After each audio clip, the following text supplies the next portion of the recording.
Thank you for tuning into another episode of She Laughs, a podcast dedicated to bringing you honest and transparent viewpoints in this daily faith journey. Now join with me as we listen to T and Crystal discuss the latest. Hey everyone, it's your girl Crystal. Everyone, this is Tanisha. And welcome back to another episode of She Laughs. Yes. We hope you enjoyed last week's episode. I'm sure you did. I'm sure you did. But as always, guys, we're going to talk about how we feeling this week. So T, how you feeling, girl? I don't know. It's another I don't know week. I've been in my head a lot this week, which to me isn't bad. It can get bad if I allow it to get bad, but it hasn't gotten too bad. I've pulled myself out quite a bit on some days, and some days I have not. But other than that, for the most part, I am okay. I'm not going to say it was too bad because it most definitely could have been worse. Mm-hmm. But, yeah, I'm doing out pretty good. Okay. It could be better, but... Hey, one day at a time. One day at a time. So how am I doing? How can I put this, guys? I am busy and I am trying to fight the busyness. I've been wanting to have days where I can lay in my bed, and then I lay in my bed and I'm like, ooh, I'm high schedule. Mm-hmm. So your girl, I say all that to say your girl is busy, and that can be exhausting on some days as I get back used to the busyness, right? That God has me in this season. The level, and when I say busyness, I mean the level of discipline, right, and stuff. So that's how I'm feeling. If you've ever had to work out muscles and you haven't used them in a while, sometimes it takes you a minute to work the rust off of your joints before you can get up and going. And I feel like this last week, God has been like, I need you to shake the rust off because I need you to be on point. Right. So that's how I've been feeling, guys. And it's exciting, but it's just sometimes when God reveals stuff to you, your mind can get exhausted just from what you have to do. Very you ain't true. even done it yet. So there you have it. That's very true. So quotables, these interwebs, y'all, we got them for you. So, T, you want to start or you want me to start? Yeah, I actually have one this week. Look at God. I don't know how many of you guys follow Kev on Stage on all social media platforms. He's hilarious. You really should. But I think it was last week he posted where he ran out of tartar sauce. So he goes to the refrigerator and he gets mayo and he gets relish. And he's like, this is not tartar sauce. And I just want to agree that that's not tartar sauce. I know we know that those are the main components of it, but that's not tartar sauce. But I guarantee you what the problem was. In every Black household, we have sweet relish in our refrigerator. Got some in my fridge right now. Not dill relish. Oh, yeah. No. Yes, Black people. There's a difference. Dill relish actually has the sour tart to it. Sweet relish is sweet. So in tartar sauce, the tartar comes from the dill that's in the dill relish. So, Kev, that's probably why your tartar sauce wasn't good, because you used sweet relish instead of dill relish. Amongst other seasonings, but I guarantee you probably use sweet relish. Wasn't no dill in there. Yes, because we don't, as Buffy, we don't, because we put sweet relish in things like potato salad, tuna fish salad. Yep, any kind of tuna or chicken salad we make, we put that in there. Even on hot dogs, we really don't use dill relish on hot dogs. Mm-mm. We sweet relish. Sweet on everything. Sweet. Yes. I guarantee, it's probably the first time you ever heard there's another relish. Yes. Yes. Go to the grocery store in the aisle. You're going to see dill relish, DILL, and then there's sweet relish. So I thought that was absolutely hilarious. Like, I could hear the anger. It is so. This is not tartar sauce. Oh, I imagine the face he made as he bit into the mayo with the sweet relish. It was like, oh God, this is not what I was looking for. So that is my quotable for the day. Oh man. All right, y'all. Well, my quotable for the day, if you have not followed Megan McGlaver. It's Megan. Megan. Oh, see? I done messed up her name. It's Megan McGlover. Auntie Megan McGlover. That's why I call her auntie, because she is literally an auntie for our generation. I strongly suggest you do so. If you follow me on social media, I'm always sharing either her or Sade Martin because I just love them. They're the truth. They 100% facts. Okay. So Auntie Megan said, and I'm paraphrasing, but you need to go and look at this video. And she said, sweethearts, we do not have time. Everything shouldn't trigger you. It's your lack of emotional insecurity. And at this time, we are at war and we now no longer have time to deal with you and hold you by the hand anymore. Go get therapy and deal with it. Y'all, when I say I'm paraphrasing, because it was about a 2-minute video, and she put it up on Juneteenth. So that should let you know. I shared it and I added her and I said, Auntie Megan, did you have to snatch our wigs on Juneteenth? Yes, because some people need it. And she responded, y'all, and she said, this is the best day for it. So y'all go follow her. She is literally letting us know this season that we are in, guys, we are at war as a people, as a culture. We are at war with racism, not America, not white brothers and sisters. We are at war with racism. I need y'all to understand that. Yeah. Okay. And so in this season, we do not have time for the triggers and the issues that you refused in seasons past to deal with. Not that you couldn't deal with it. You just didn't want to. They were too tiring. They took too much. I don't have time. I'll just, what we just said this term. I'll just grit my teeth and bear it. No. In 2 seasons before, we could have coddled you. We could have held your hand. This season, Auntie Megan said, if you was a child in the street, I would snatch you. I wouldn't ask you come here because I see a bus coming. I'm going to snatch you out the street. I'm going to snatch you. It's going to be rough. You're in a snatching season. So go get you some therapy and deal with it.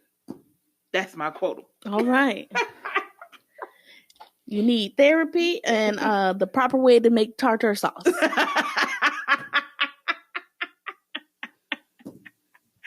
Oh, Lord.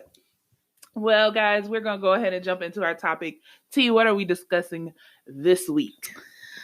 We are talking about spiritual abuse. This is a term that, this is a term that not many Black people in the church have heard. No. We have been accustomed to the phrase church hurt.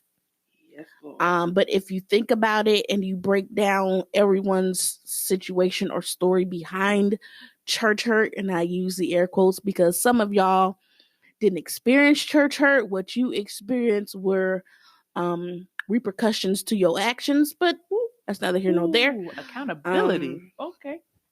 Yeah, a lot of us haven't really understood or heard that phrase or know exactly what it means. So we are going to break it down and give you some examples of that, as well as where you can go for help, because it is a big issue. Yes, it is. So let's talk about what exactly is spiritual abuse. And I love the way that this one person defined it in their article, and I'm just going to paraphrase it. It's an article by Mackenzie Kingdon. And what she said was spiritual abuse is a type of abuse that results from a spiritual leader, system, or indoctrinated individuals attempts to control and or manipulate another individual. That's what that is. I would further say it does not have to be a leader.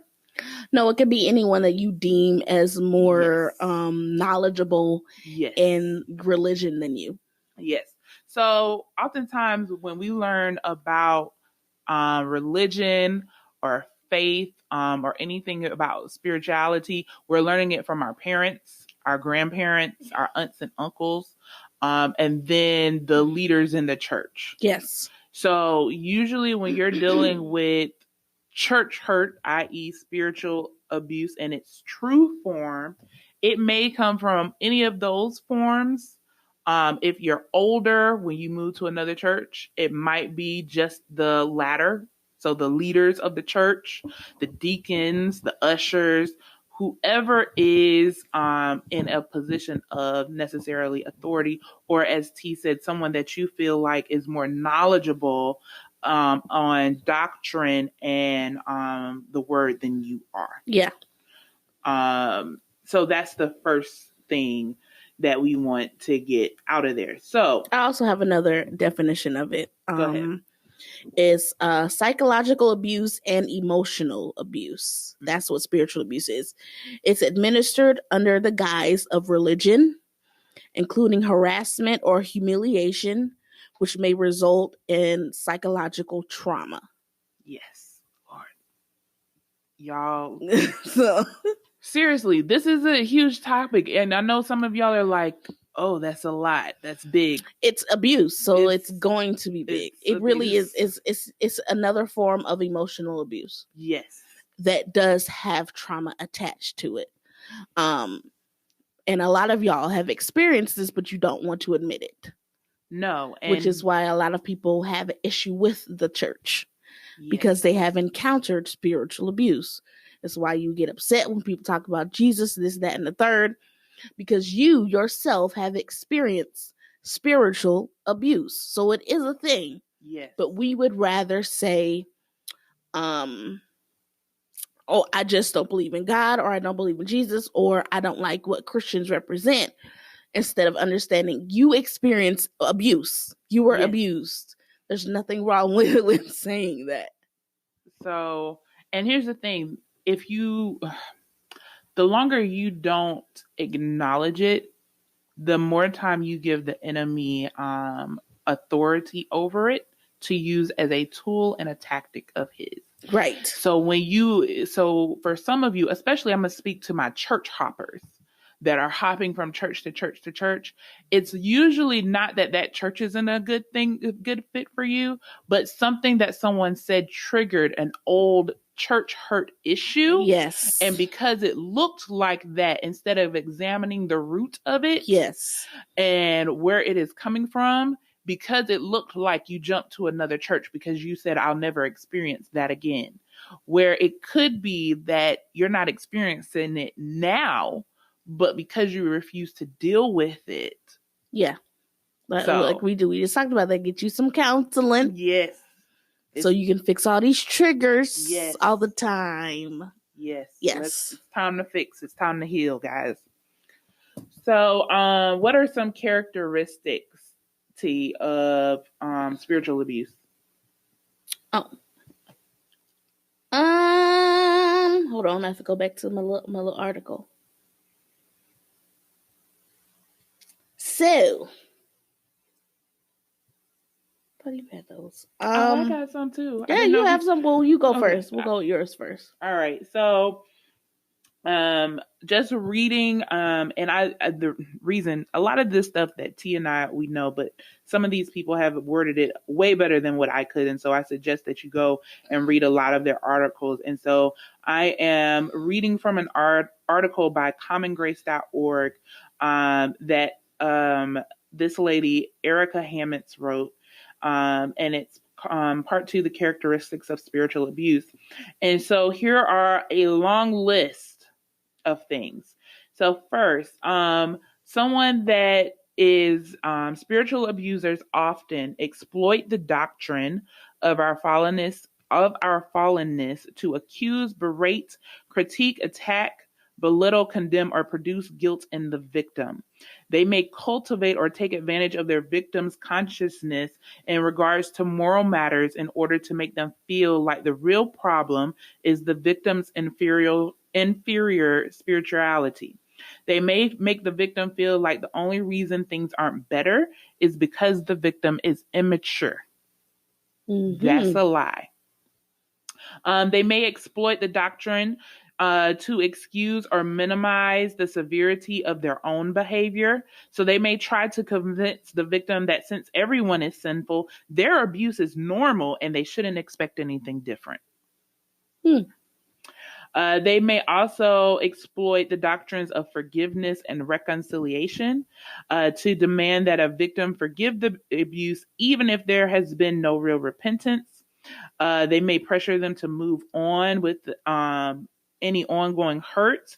And they also may demand that forgiveness equate to the restoration of all the previous conditions of the relationship, including contact, communication, and trust. Let me explain something to you guys. Forgiveness does not mean that you have to reconcile to the point of things going back like it was before. Yeah, forgiveness means reconciliation, but reconciliation does not mean reinstatement. There you go. There you go. And stuff. You don't have to reinstate anyone to a former position. No. So they also will use busyness, stress, or pressures of the ministry to excuse abuse. They could blame outbursts, aggression, physical violence, or the pressures of ministry, making the victim feel like they can't critique the abuse without also critiquing a valuable ministry. That is a lie. Yeah. God does not... you are not so gifted that God excuses your abusive nature. Very true. Okay. That's you. That's your flesh. You need to come out of it. Because he's not going to cause you to go into an outburst. Right. And for some of you that say, well, he flipped over tables. Here's the thing. He used restraint in flipping over those tables. Because he could have. He could have did a lot worse. Okay, so that is the real moral of that, is how much restraint that he held back when he could have snapped his fingers like Thanos and just said, this whole building is gone and everyone in it. Also, they may use the Bible to justify abusive behavior and insinuate or explicitly state that if the victim understands the Bible differently, the difference of opinion is actually a product of sin. That's a lie. Okay. They may use their sophisticated knowledge of the Bible to position themselves outside of the teaching and authority of church leaders. So there you have it. They do not like accountability. No. So if you even go and read and say, well, when I read the Bible, they didn't say it that way. This is not what it says. They'll probably either one, call you incompetent. Right. Or say, well, I'm outside of that now because of my gifting and my calling and all of that. No, their gifting and their calling does not pull them outside of the Word of God. So they may use the Christian community to protect the abuser and isolate the victim. The abuser may make himself vital to significant ministries, in turn making the victim feel responsible for their possible collapse if they revealed the abuse. The abuser might paint themselves as a long-suffering or patiently enduring partner of an erratic or dramatic or emotional woman or child, undermining the victim's credibility while it's underscoring theirs. So they'll make you seem like you're the crazy one. That's called gaslighting. Thank you. Oh, whoop. Ooh, there's a lot of gaslighting that be going on. Yes. They just, spiritual abuse does a lot of gaslighting. They'll say, I don't know what spirit it is that they've come up under. Absolutely. I don't know what demon that is. Absolutely. All the while knowing that they've been on the other side. Gaslighting and spiritual abuse go hand in hand. Yes, Lord. They'll lie to the victim about how they are regarded by the Christian community. So they'll isolate them from possible sources of support. They will isolate their victim socially, making excuses why the victim cannot participate in social or spiritual gatherings and limit their access to either information or support. Now, all of these things, it could be all of these things, it could be some of these things, okay? So don't think that they have to check off every single box. If they even doing one thing on here, right, it's a form of spiritual abuse. Appeal to the work of evil spirits as explanations for the victim's accusations or behavior. Like I told y'all, oh, it's that spirit and everything. I sense that spirit on them heavy and stuff. And it was never a spirit. It's just you being abusive. Thank you. Uses Bible passages about generosity to justify controlling the victim's access to money. Uses passages about faithfulness in marriage to justify limiting their social life. Uses Bible passages about rebuking to justify verbal abuse. Uses Bible passages about sexuality to justify rape and sexual assault, as well as using Bible passages about unity to justify silencing the victim. Yes. All of those and even more, guys. Those are big characteristics. Yes. The ones I have are actually very similar. And it's only 4 of them, but they all fit into everything you just said. Spiritual abusers are often well liked. Yes. So they are the charming people in public. They have all the smiles. They have all the likes on social media. People seem to trust them a lot, but behind closed doors, there's a whole other side of them that the world does not see. Woo. Spiritual abuse thrives in private. So that's where that harassment comes into play. The emails, text messages, DMs, things like that. They're not going to berate you in public. No. They're always going to do it in private. That's their way of keeping control and containing what they say. Mm-hmm. Not a lot of people are going to disagree with them. Now, there have been cases where 1 or 2 other people may be there with that person, but they are most definitely that person's amen corner. Mm-hmm. And they also are dealing with that same spiritual abuse. Yes. And they're under it as well and don't realize it. Another one is spiritual abuse twists truth and upholds power. So the same thing you were saying about using scriptures to manipulate and twist, basically to gain control over what you want to do and how you see things or how things should be done. That's the same thing. And the last one is spiritual abuse speaks before asking. So they need that attention and that control. Yes. And they feel that, here's the big thing. To them, there's people who are spiritual abusers think silence equals honor. Yes. And that's a big thing that they want you to understand. You're supposed to honor me, especially if they are an authoritative figure. If they are a pastor, an apostle, a bishop, or whatever. Yep. To them, you being silent is the way you honor them. And that is not what honor is. You can't question them about anything. Yes. Don't ask no questions. I said what I said. Don't ask for no revelation. Don't ask for no explanation. Done. I said what I said. You should have been paying attention, and you should be in agreement. And anything other than that is a spirit of rebellion. Yes. Child. No, it's not. I just want clarification. Can I just ask for clarification? Yeah, it's the spirit of rebellion. Anything other than you saying yes, sir. Or yes, ma'am, and doing whatever they ask you to do. Oh, Lord. So, yeah. So, how then what can we do about it? Or have you seen examples of spiritual abuse? Or have you even experienced?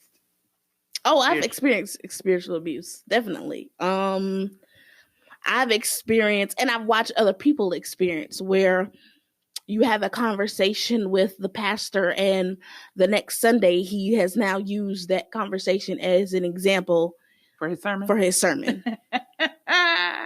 That's his way of calling you out. Yeah. Publicly. Underhandedly. Yes, because they'll never use your name, right? Jesus. But verbatim, and it could be something very simple, as a disagreement, more than likely. And the next day they're going to talk about rebellion and spiritual attacks and the Lord using people to cut. I've seen that firsthand. Yeah. Verbatim.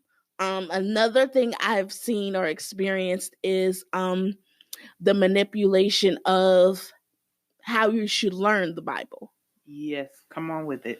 I know exactly where you're going. Come on. I have seen and witnessed in like Bible studies how you had to learn this scripture, and if you didn't get whatever snack or treat. Are you serious? Hold on. Serious. I'm sorry. I thought I knew where you were going, and I did not. What? I've seen it. This is crazy to me. I've seen it. Yes. Oh, okay. All right. 100%. I've seen it. So yes, I have witnessed a lot of spiritual abuse in the church. Lord help us. And to them, it's a sense of, well, you should be eager to learn, and anyone that isn't, again, it's that spirit of rebellion. Yeah. And you don't understand that you're being used by the enemy right now to not want to. It's a way. It's really, really small and docile how they do it to make you think, well, the devil must be using me because I'm not learning this, or I'm not retaining this. Yes, I have seen that. Here's the other thing, people. Sometimes we can experience spiritual abuse, especially when we feel inferior in our spiritual walk. The enemy will use that inferiority feeling. I've had moments where I would think, well, maybe I don't know as much because they're in their Bible. I know at least 2 and 3 hours a day. Right. And they pray every day. And I remember at the time, I'm like, man, Lord, I'd be happy if I even think to pray once a week and everything. Right. You know, we've all been there as we grew in our walk. And so now you're like, well, maybe, Lord, I don't hear you the way they do. Maybe Sister Soldier over here got a special line to you. And so maybe I need to listen to them. Or here's another way you'll experience spiritual abuse. If they start prophesying to you the things that they already know about you. Yes, that is manipulation. Absolutely, 100%. That is a form of spiritual abuse. No, ma'am, sir of God. Sir, ma'am.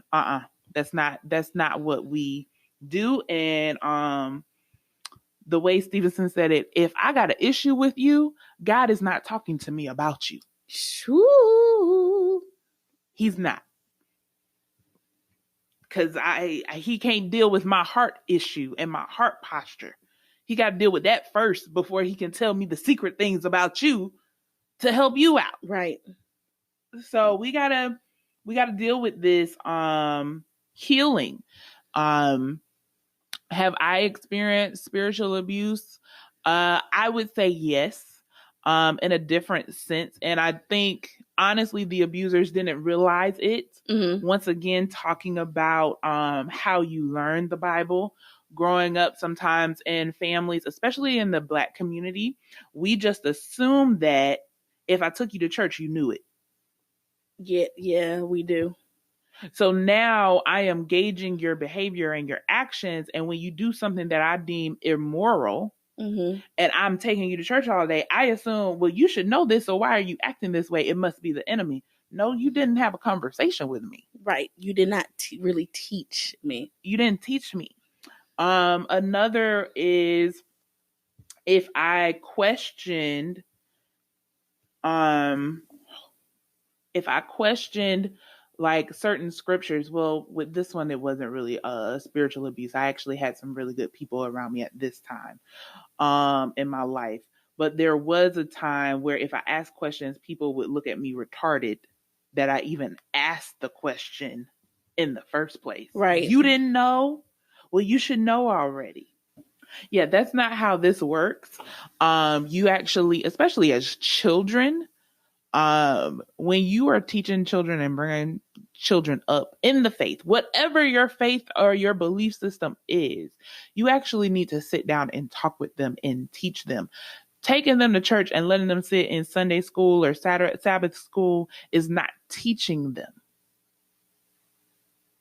So all of this, well, I raised them up in the church. Did you? No, they did. You know why? They expected the church to do the raising for them. Child, no. They expected the Sunday school to be the person to give you your lesson, which they do, but it should be seen in the home. So, but then what happens is later on, when the child or person does something that goes against your spiritual beliefs, now all of a sudden you want to cry that they're a demon. Or they're rebellious. Or the enemy done got a hold of them. Or they just out there in the world. That's what we do. I mean, that's literally what we do and stuff. But dear God, help us. Because instead of us actually loving and just being an example or a Christ representative, we think of the Great Commission first and only. And those that don't know what I'm talking about, the Great Commission being go out and make disciples. Mm-hmm. So as Christians, we only think when I encounter you, Crystal, my job is simply the Great Commission. And that's it. No love, no, catch this word, relationship. No relationship. As I fall out because Christ is about relationship, and in that relationship comes change. Yes. But we don't do that.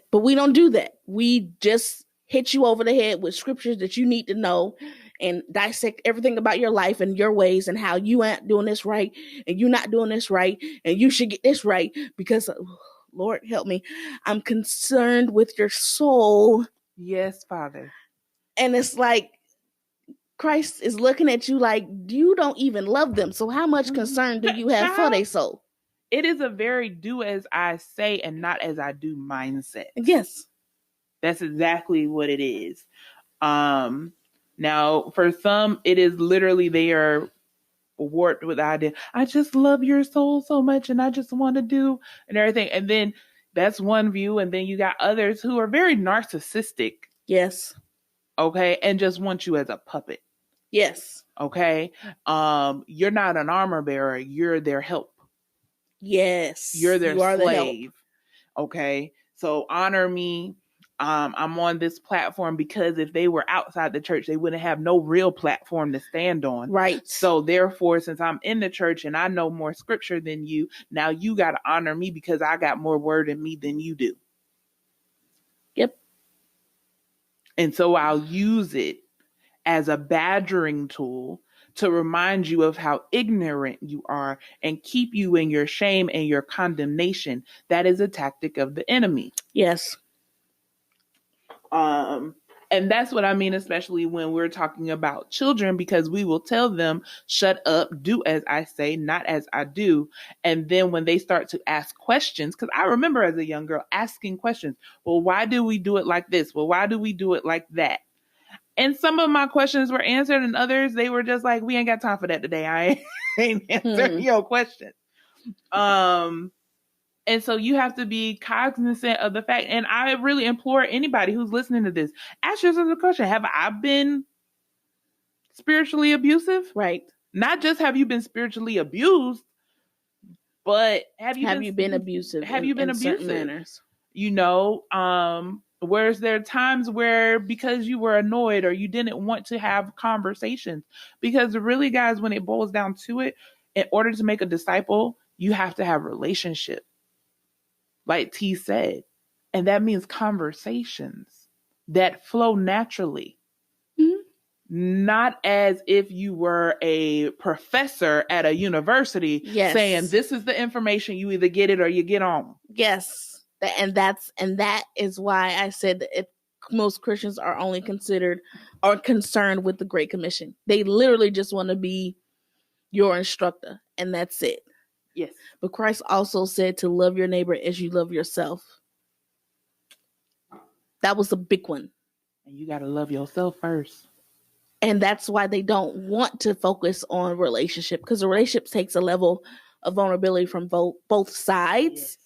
And if I'm struggling with being vulnerable with my own self and my own salvation, how can I be vulnerable with you?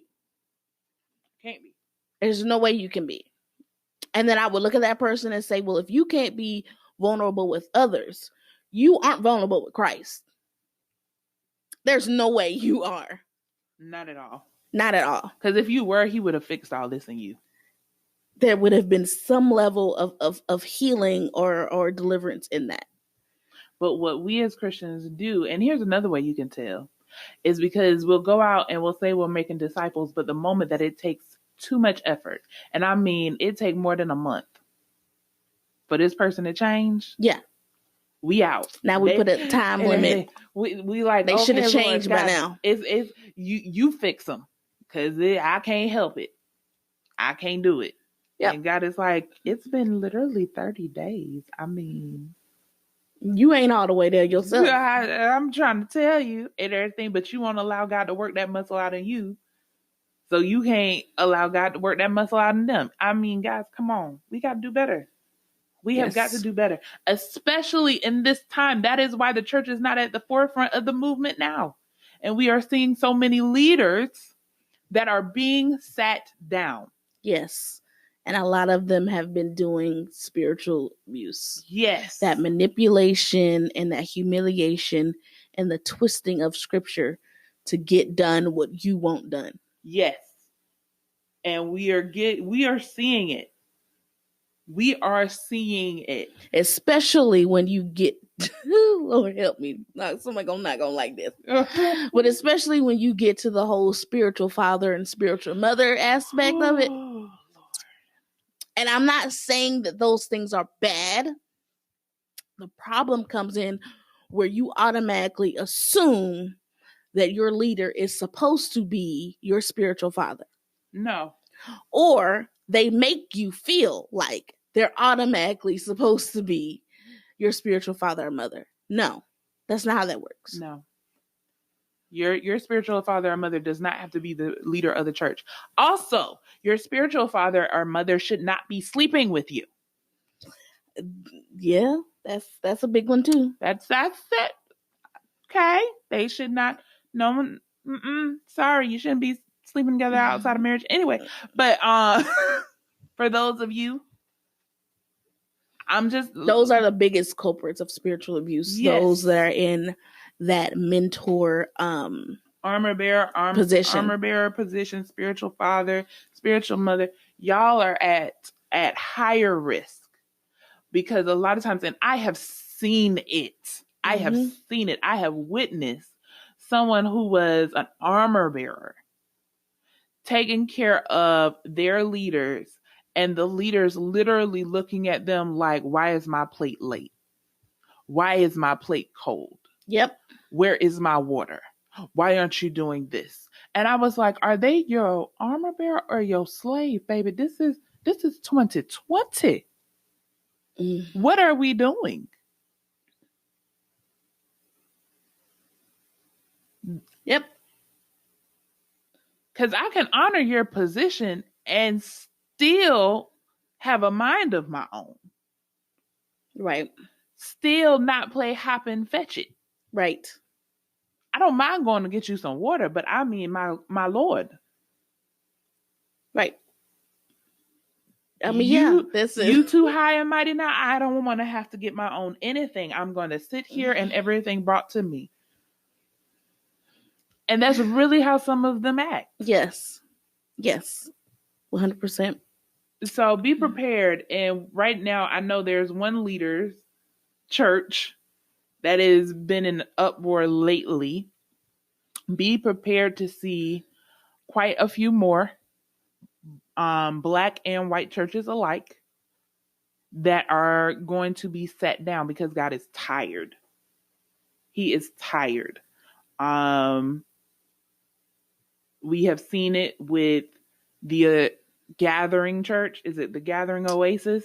Yes, Gathering Oasis Church. We are seeing right now, and guys, a year ago, you could not have told me they would have been in the news the way they are in church news. You would not have been able to tell me. Now, I'll be honest.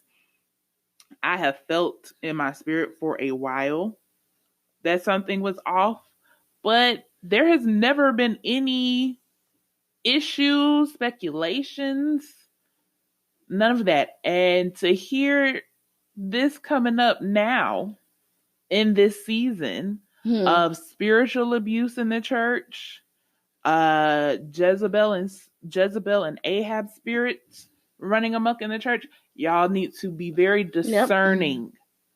Be very discerning of not only the people in the pews around you, but the people that are supposed to be your shepherds. Yep. So, T? I have a book that you guys can read about spiritual abuse. And if you'll type it in, Crystal, because I forgot to write down the daggone author of it. Okay. But the name or the title of the book is Suffering and the Heart of God. Okay. And who's that one by? It is Suffering and the Heart of God, How Trauma Destroys and Christ Restores by Diane Langberg. Okay. And then the next one is entitled When Narcissism Comes to the Church. Healing Your Community from Emotional and Spiritual Abuse. I'm sorry, I'm laughing at her face.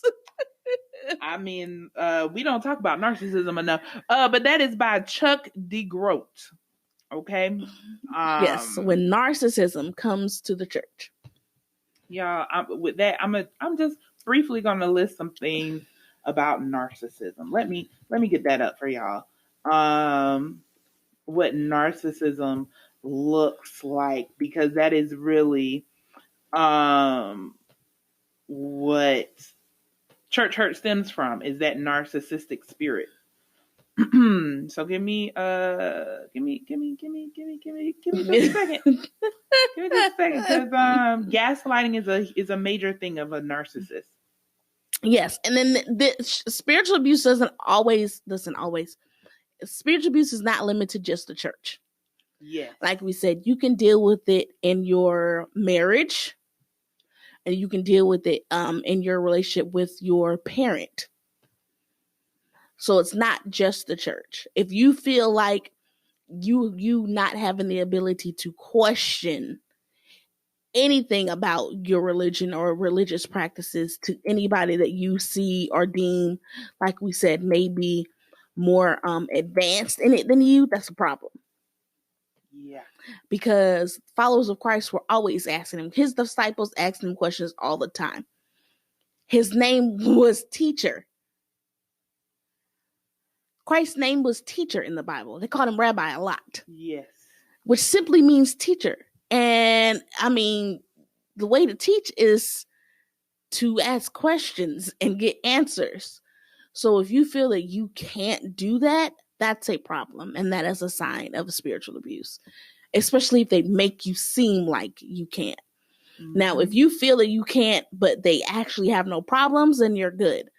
But if they are always making you feel, like Crystal said, dumb for asking questions, mm-hmm. or if they make you feel like you're causing problems when you're asking questions, that's a problem in and of itself. Yes. You should be able to do that. There's nothing wrong with it. That's why we say it's about relationship, not just making disciples, not just the Great Commission. through relationship comes intimacy, and then you can ask those questions, and you can be vulnerable enough to open your heart and your ears to the answers as they come. So it's not just limited in the four walls of the church. You can definitely experience it other ways and in other relationships, but the predominant way you see is in the church, and it is with leadership, and it is with positions as, like we said, armor bearers, or spiritual mother and spiritual father, or, like I said, higher up leadership, your pastors, your bishops, people like that who have a very high sense of narcissism, wanting things to be about them and securing who they are. That's where you're going to see a lot of that spiritual abuse. Yes. And like some of the things that I said, signs of narcissism, which goes hands in hand with spiritual abuse, is they're hypercritical. They refuse to communicate. They ignore or exclude you. They have unreasonable jealousy, false accusations. They're extremely moody. Withdrawal of affection, guilt trips, destroy or threaten your possessions.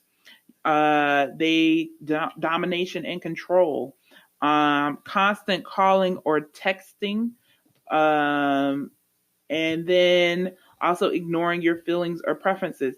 Guys, just the amount of abuse that could go on, and we think, and one of the ways that we as Christians feed into and allow this type of behavior to go on in the church is because we think that this doesn't exist in the church. Yeah, right.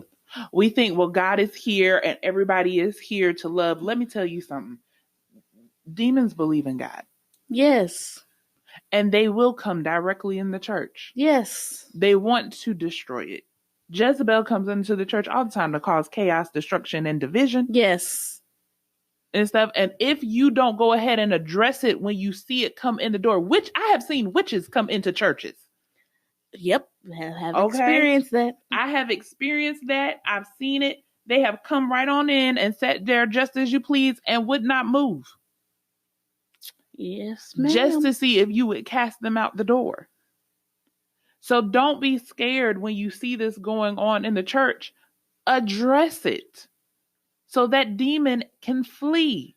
And I'm not talking about the individual, because that individual also needs to be healed. Yes. Because for you to have that level of narcissism, for you to go to that level of spiritual abuse, that means there's something in you that is broken. So let's heal that. So I'm going to give you some numbers also. If you yourself are dealing with, these are actually domestic and family violence support services, which can also go hand in hand with spiritual abuse.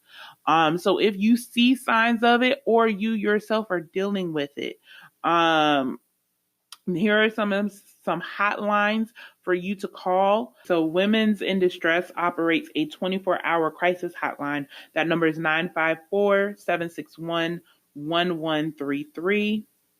And then the men's hotline crisis number is 1-888-724-7240. Okay. So if you need help, if you're in a crisis, if you need some emotional assistance, please call those numbers. And don't think that because you're dealing with spiritual abuse that you shouldn't call those numbers. It's abuse. Like I just read it. Emotional abuse, psychological abuse, spiritual abuse is in there. So those type of things you need help with, because though they don't show in the form of bruises, they can capture and get a hold of your life and keep you stagnant in relationships, not just intimate relationships, meaning partners and friends, but work relationship as well. That type of abuse will mess with your life. Yes. Seriously and literally. So yes, please use this information and get the help that you need, because you're gonna need counseling dealing with Yes. spiritual abuse is no joke. And to those that are dishing it out, be prepared to sit down in this season. Oh, Lord. Yes, Lord. With that being said, T, where can they find you? You guys can find me on Facebook at Tanisha Williams, and Instagram is Styles by Tanisha J.